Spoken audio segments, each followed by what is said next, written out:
जय श्री राम। परम प्रिय मेरे भाई बहन, तुलसी विवाह उत्सव की आप सभी लोगों को बहुत बहुत शुभकामनाएं। श्रीमन नारायण भगवान के साथ में तुलसी मैया की कृपा आप सभी पर बनी रहे।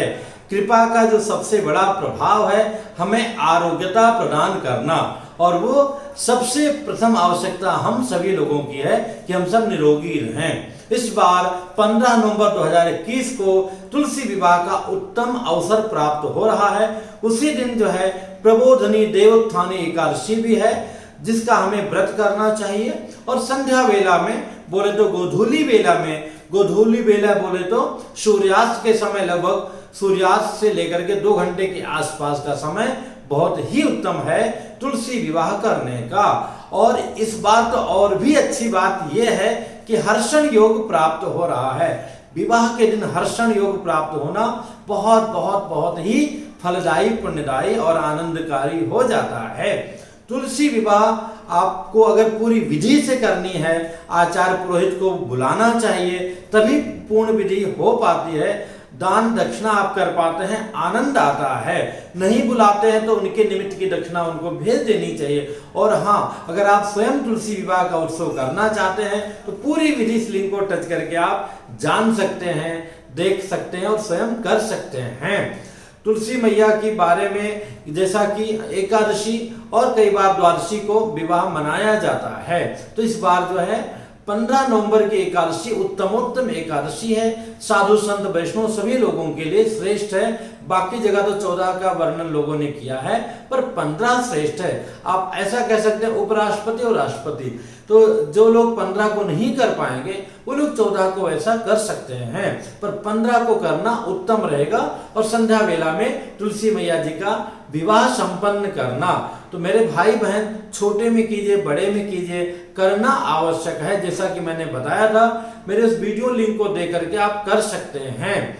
और रही बात जो है कि हम और क्या कर सकते हैं इसमें, तो रात्रि जागरण करना चाहिए। अगले दिन तुलसी मैया जी का विवाह के बाद में जो विदाई की विधि है, साधु संत अगर घर में हैं, परिवार के लोग हैं, तो उत्सव की तरह विदाई की विधि भी कर सकते हैं। पर विदाई करके तुलसी मैया जी को अपने घर में रख सकते हैं, कहीं कोई दोष नहीं है, क्योंकि नारायण भगवान भी अपने घर में सदैव विराजमान रहते हैं। और जो है अगर विदाई करना है तो जैसा कि लोग विदाई की विधि करते हैं, वो ऐसा कम ज्यादा करके अगले दिन कर सकते हैं। तुलसी विवाह का इतना बड़ा महत्व है। देखा जाए तो मोटी मोटा 3 पुण्य फल की प्राप्ति हमें होती है। स्पेशली जिन बहनों का विवाह नहीं हो रहा है, अगर वो पूरे श्रद्धा विश्वास से कार्तिक महीने का व्रत कर रही हैं, तो उनका विवाह भगवान की कृपा से तुलसी मैया जी के आशीर्वाद से संपन्न हो जाएगा। दूसरा यह है कि विवाह हमारा हो चुका है, जीवन हमारा खुशहाल रहे, हर जन्म में हमारी यही जोड़ी बनी रहे, हरा भरा परिवार रहे। तो ये आशीर्वाद के लिए भी जो है तुलसी और शालिग्राम अथवा नारायण भगवान के साथ में विवाह किया जाता है। इसके बाद में जो अगली बात आती है कि भगवान की कृपा की प्राप्ति, क्योंकि जो है तुलसी विवाह करने का जो पुण्य है, एक कन्यादान का नहीं, अनेकों कन्यादान विधिवत करने का जो पुण्य फल की प्राप्ति होती है, वही पुण्य फल हमें तुलसी मैया जी का विधिवत विवाह करके प्राप्ति होती है। आप कहेंगे गुरुजी वो लिंक देखने कौन जाएगा, क्या होगा?